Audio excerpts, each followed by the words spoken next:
This is where I do the intro. Yeah, hey, this is Captain Thadeus. We're headed out in the Everglades today to do some practice. I got a couple guide trips coming up, and fishing's been pretty good, so we're going to try to get some of it on video. Hope you like it. Got some shiners in here from the other day for peacock fishing. Live well's full, so. Oh, no. Does that slow the boat down? Yeah, well, anytime you, the gas tanks are full, live well's full. We'll probably lose half a mile an hour. Woo! Hot day. It is. Mid-March and it's like 80. Everybody else is freezing.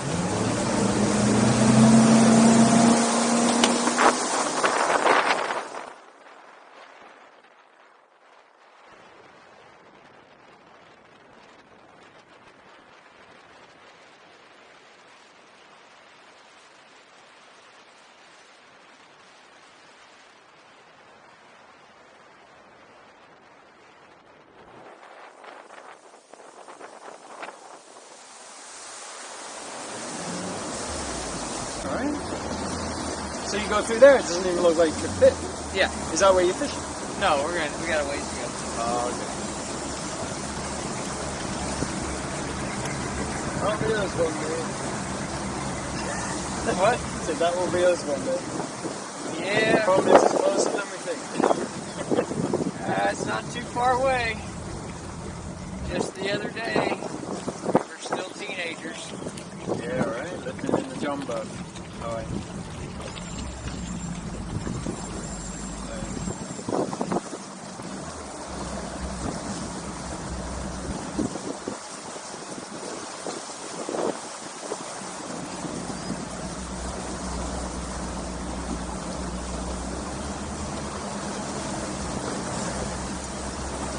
So is this technically the Everglades? Yes. The canal's connected to the Everglades. You'll see the cut right here goes out into the flats. Oh, okay.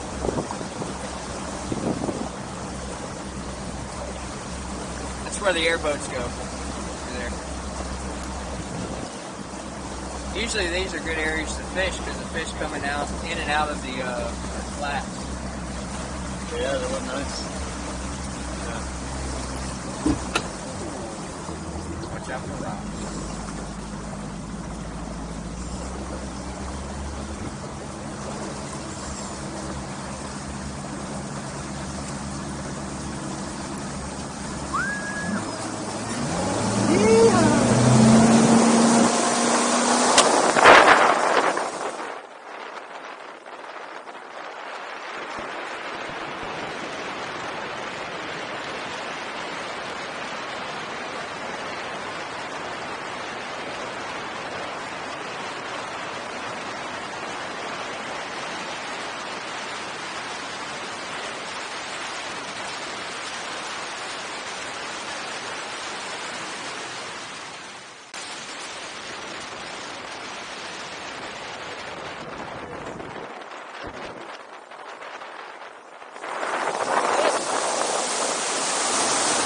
Maybe Neil up there.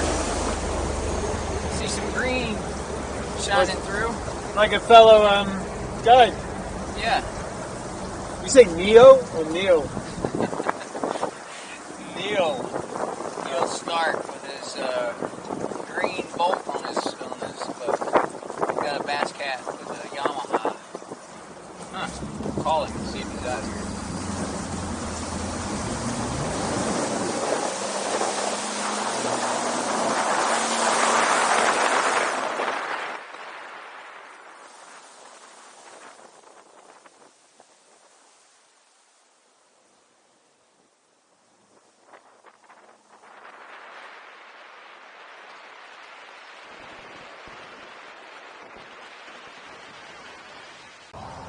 So, we're out in the glades, and we're around all these lily pads, right? The fish are in there. We've got some post-spawn bass that are hanging on the outside, but we also have a few batters still in the pads. So what we're doing is we're going to flip. And I've got a sweet beaver here, which is... sweet beaver. Anyway, Sorry, Mom. I'm throwing it on a Gamakatsu flipping hook, straight shank. I don't have a lot of weight, and I don't have thick cover, so, you know, I'm keeping it as subtle as possible. And I get a lot of clients that have never pitched and flipped before. So I'm going to show you how you want it to be presented to the fish. A lot of guys will throw the bait out, and then their line's tight, and it's just hanging there. It's just hanging off a lily pad or a plant. It's not dropping all the way down because the line is tight, the rod's pointed at the bait. You can't give it any slack to drop it down to where the fish are. So they don't get a lot of bites when they do that. And then they'll see me pitch in and start whacking them, and they're like, why are you catching them all and I can't get a bite? Well, this is why. You're leaving your line tight, and you're not letting it fall down through the pads. So to let it fall, you have to do this. When you throw it out there, raise the rod, lower the bait down through the pads on a slack line, and then you get bites, just like that. There you go, man. It's the wrong species, but it is a fish. What'd you get? Bowfin. Holy shit. So, What's that? there's your difference. I pitched in there, had it tight, no fish. Drop it down, boom, a fish, but wrong kind. But anyway, you get the point. So, remember, pitch it out there, raise the rod, drop the line down with the rod tip, and they hit it, boom. It's easy as that. Let's have a closer look at that fish. Yeah, this is a bowfin. It's a prehistoric fish, been around since the dinosaur age. A lot of people consider them a trash fish. But they hit baits like, like a bass will. So we're going to throw him back and catch some bass.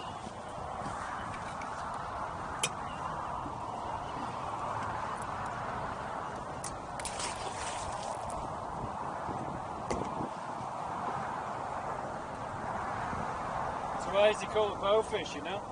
A bowfin? Or bowfins? That's just their name. They have, they have lungs, so they can breathe.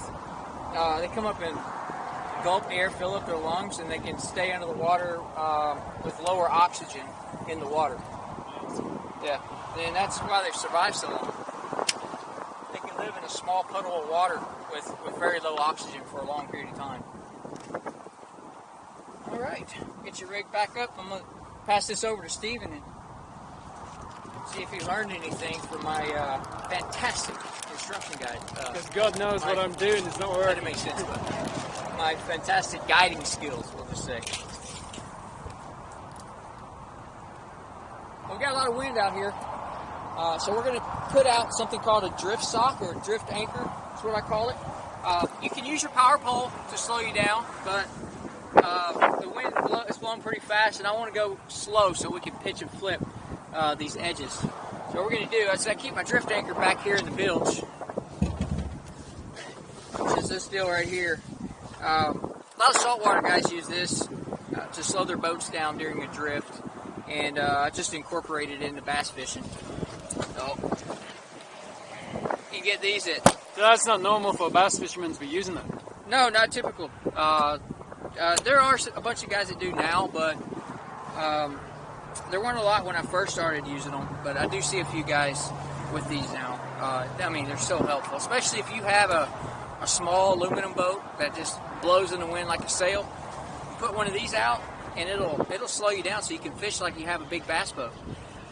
It makes a lot more possible. Like a regular little aluminum boat, you couldn't drift with the wind right here. You'd be going so fast you couldn't fish. So throw one of these out, and now you can fish. All you do is throw it out, tie it onto your boat, let it catch the water. It's just going to fill up with water to slow us. Like that knot.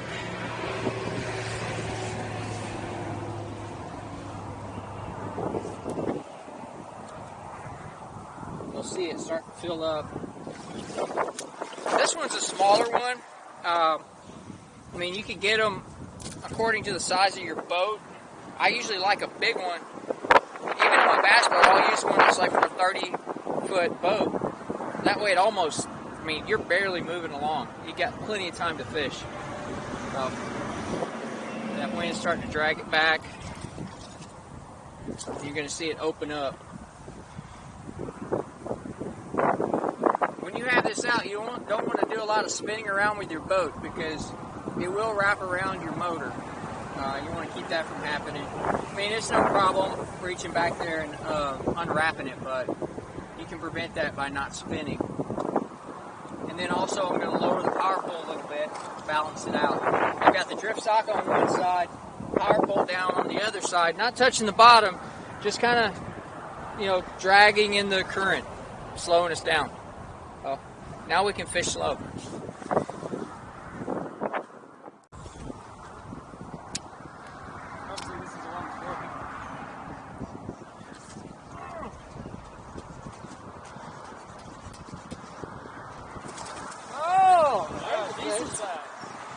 There's a fish. Nice. That's more like it.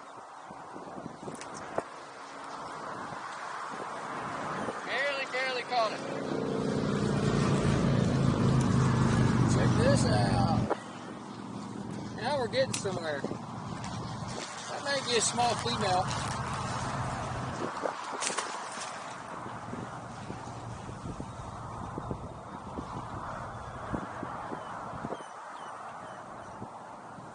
That one swam so fast out, I barely knew it was there. There you go. Oh, did it really? Yeah, I barely felt it. I almost missed it.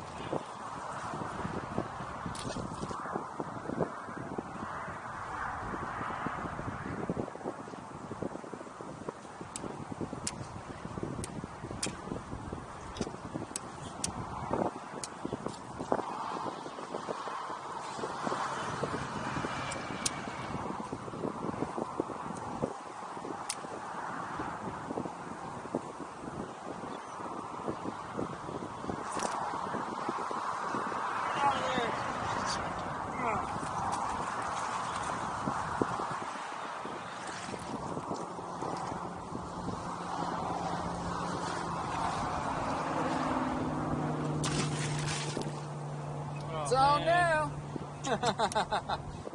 Did you have a bite? No, it was weeds. Just the weeds. I got plenty of tubes if you run out of beavers. Are you using a beaver? No, I'm using tubes.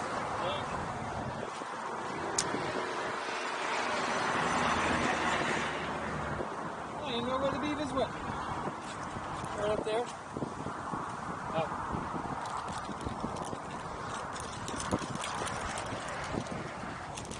Sneaky tube user. I thought you were using a beaver. No. I could use one of those if I had to.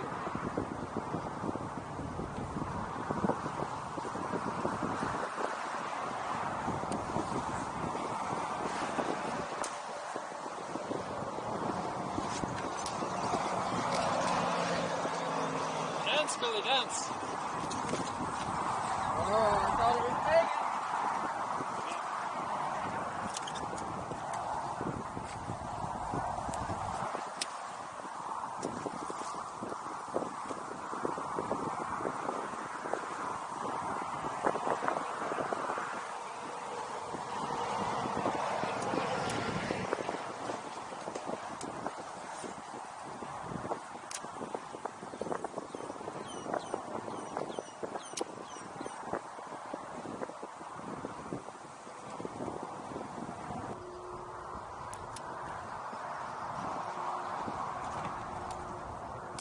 That's a good one. That's a good one. That's a real good one, Steven. Even that. Hey.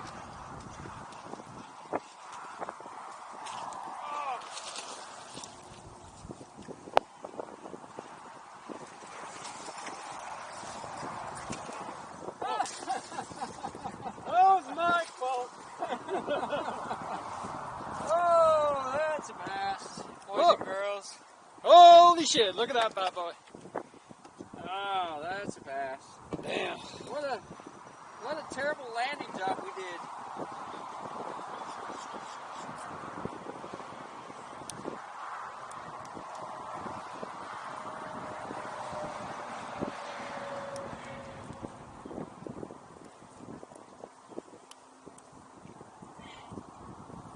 thing is hooked perfectly in the upper lip. Oh, you know what I've got? Net, there we go. Woo! Yeah! It's a beauty. That may be 7 or 8 pounds right there, folks. That's a slob. Look at that. This is what flipping can do for you. It's everyone with the sun in your face. Nice. Picture of that one. Look at the camera as well, I think. That's in a silhouette, you know? Look at that. Come closer, man. There you go. That's every bit as 7 anyway. Very nice. We're going to hold this one in the live well to take a picture with the big fish at the end of the day.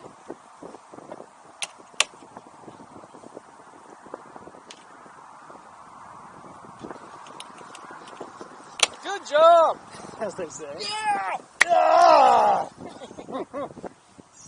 Slimy fish slap. Watch it, your rod's connected. Oh yeah. Alright, that's what I need. See? Oh, look at the tube. No. So you got to pitch right towards the back, huh?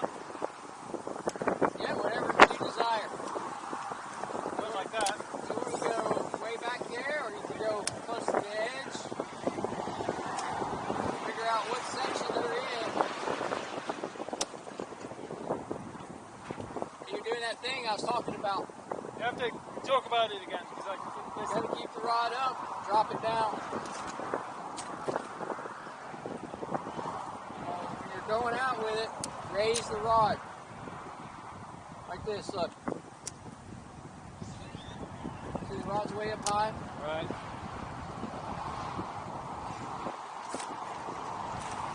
Yeah, more! Baby.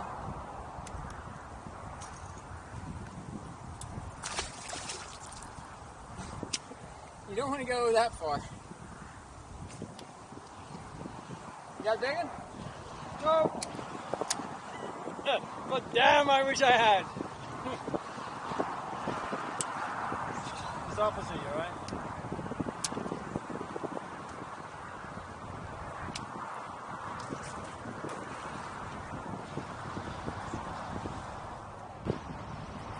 With all this slack line with the wind, how do you even know? You'll know. Oh yeah. There you go. Mudfish. Mudfish! Damn! Spinner bass. Oh no. Throw them in the boat and unhook them. The pliers are right there. These things are slimy as well, Yeah, right? don't break the rod. Let some line out. Where should I stick it? Floor. There you go. These have teeth, these things. Yep. Not good! Right, mudfish.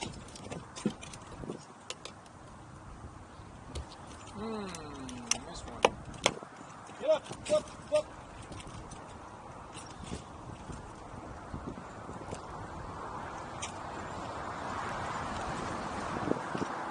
Mudfish. Grab the bend of that hook and you'll be able to. There you go.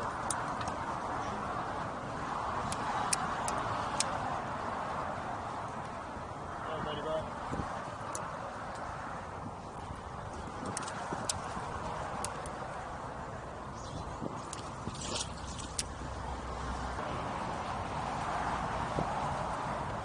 One of the important things with flipping is to try to make as little disturbance in the area as possible. You don't want to shake the weeds around too much. You just want to go slide it down through the weeds quietly. Lift it up over a plant, drop it back down as quietly as possible. Make a bunch of noise that scares them off.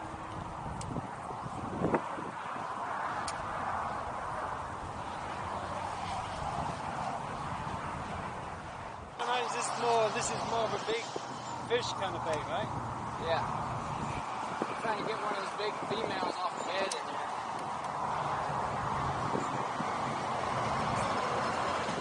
Come on, get him, get him.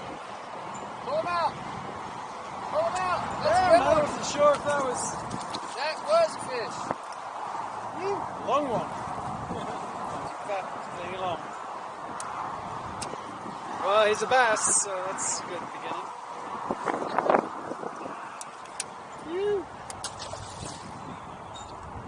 Lifting works. Yes, it does.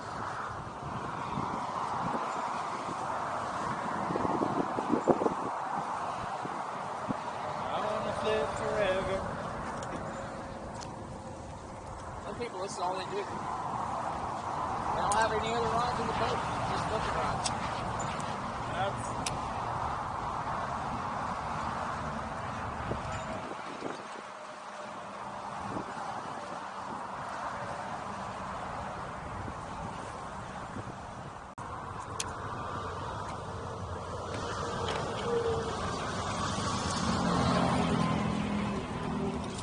That's a good one. That's top water. Top water.